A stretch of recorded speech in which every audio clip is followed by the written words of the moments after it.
and we'll go up, up, up, but I'll fly a little higher. We'll go up in the clouds because the view's a little nicer.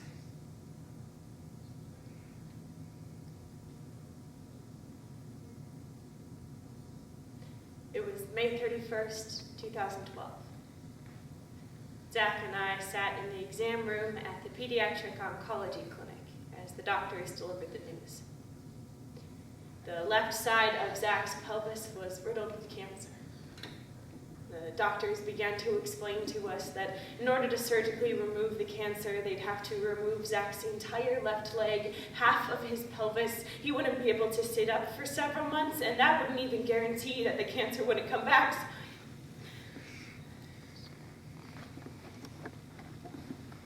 So I looked at Zach, and he shook his head. The ugly truth was that we had used up all known effective treatment options. There was nothing left. No weapons left in our arsenal to win the war. Zach was terminal.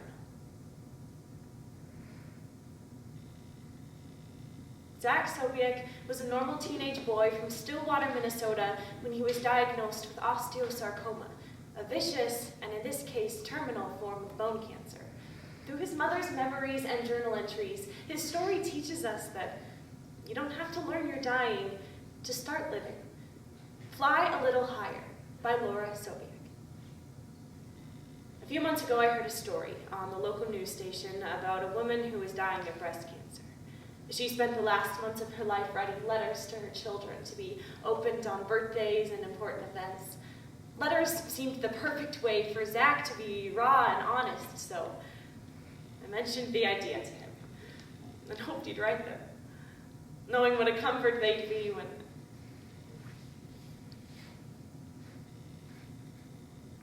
he came to me a few days later and said he couldn't write letters like I said he should. He tried, but nothing really came out right, so he thought he'd try writing songs. He recorded this, Clouds, on his phone.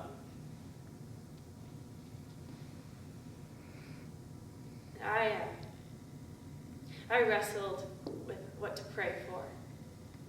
I wrestled with where to place my hope. Because I knew God was asking me to trust him, but that meant giving up Zach. How could I do that? That's when it hit me.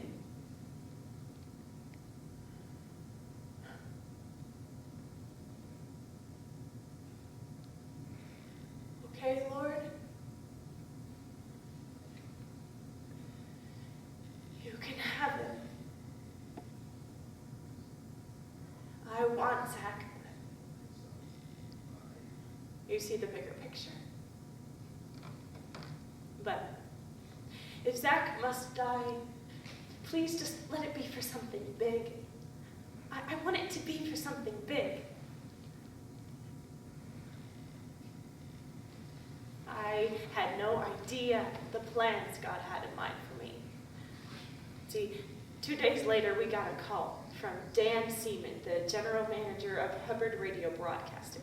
He'd heard Clouds earlier that day and said the lyrics contained a message that needed to be heard. He offered to get Zach into his studio and work with professional musicians to record Clouds. And then that recording would then be played on KS95 in steady rotation.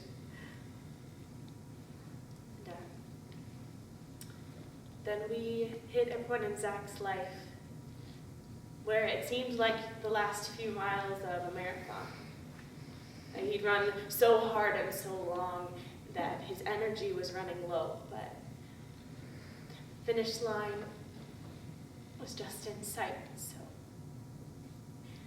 he pressed on to accomplish as much as he possibly could.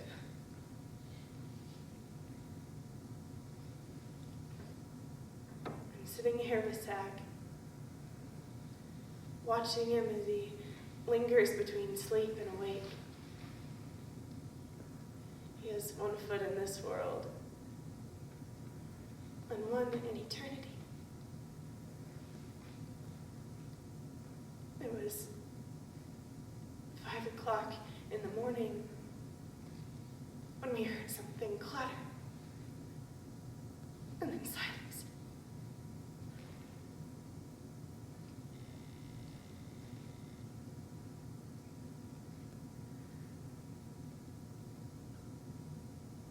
We all sat around him as he lay on his bed. We prayed. Zach, I love you.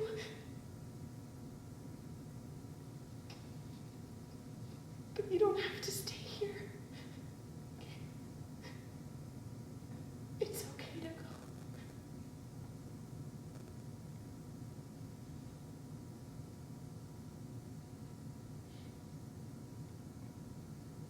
And then he died.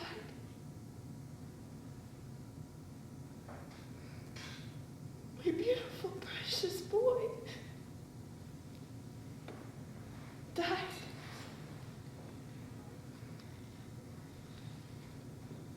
He was free, but he was gone.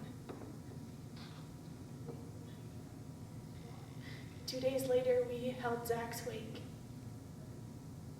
Toward the end of the evening, Scott Harold approached me.